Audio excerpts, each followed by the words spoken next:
L'honneur est immense pour moi de prendre la parole à cette occasion qui marque le début de l'année 2026, mais aussi la fin de celle 2025.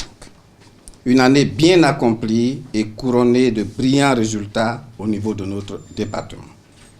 Monsieur le ministre, chers collaborateurs, si précédemment, cette cérémonie était marquée du côté du personnel par le seul discours du syndicat, cette fois-ci, à travers ma modeste personne, le cabinet tient à prendre la parole pour célébrer une gouvernance, celle du ministre Ibrahima Khalil Condé. Oui, monsieur le ministre, les actions ici énumérées par le syndicat au nom du personnel sont réelles. Ce n'est pas de la fiction, mais ce sont des faits réels qui seront retenus dans l'histoire de notre nation en votre faveur et pour la postérité. Votre leadership exceptionnel a permis de mettre chacun au travail et arriver aux brillants résultats enregistrés au cours de l'année, notamment ceux liés aux élections. Nous ne sommes pas flatteurs, monsieur le ministre, mais nous savons le parcours qui nous a conduits à ce stade. Nous nous souvenons des périodes parfois incertaines dans le processus. Le parcours vers l'acquisition de la solution pour le recensement. Des moments de hautes interrogations. Bref, on ne parle jamais en détail de ce qui se passe dans la forêt sacrée. D'ailleurs, on en ressort avec des souvenirs qui alourdissent nos langues sans occulter les rôles des uns et des autres. Votre rôle dans la réussite de ce processus électoral est historique. Il n'occulte pas cependant votre engagement pour le bien-être de vos collaborateurs. Chacun en témoigne, depuis les sous-préfets jusqu'au cadre au niveau central. Madame Kamara Djenabou Touré et Général Biro Condé. À travers vous, nous saluons la DGE et le PNRAVEC.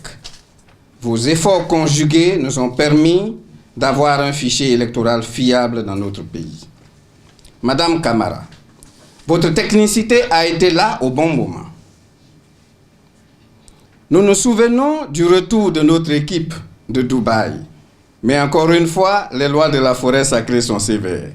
On n'en parlera pas, mais nous le savons. Il a fallu que vous soyez là. Et vous avez agi au bon moment, de la meilleure manière.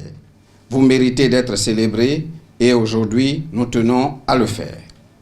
Mesdames et messieurs, l'organisation du scrutin référendaire et l'élection présidentielle dans un climat de paix et de quiétude dans notre pays est un acte que nous saluons avec la plus grande sincérité.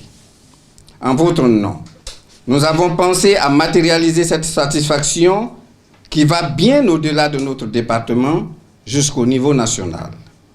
Monsieur le ministre, avec toute notre admiration, je voudrais vous prier de bien vouloir recevoir des mains de monsieur le secrétaire général ce tableau d'honneur qui salue votre leadership exceptionnel à la tête de notre département et à vos côtés, Madame Kamara, pour sa technicité salvatrice en cette période cruciale de notre pays, recevra le tableau d'honneur des mains de Madame la conseillère chargée de mission.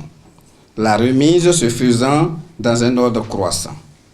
Je ne saurais terminer sans étendre ces mots de félicitations à tout le personnel, car chacun de nous a contribué à ce succès et vous exprimer, monsieur le ministre, notre plaisir et engagement à servir sous votre leadership notre nation dans la vision éclairée du président de la République, son Excellence, monsieur Mamadi Doumbouya. Je vous remercie.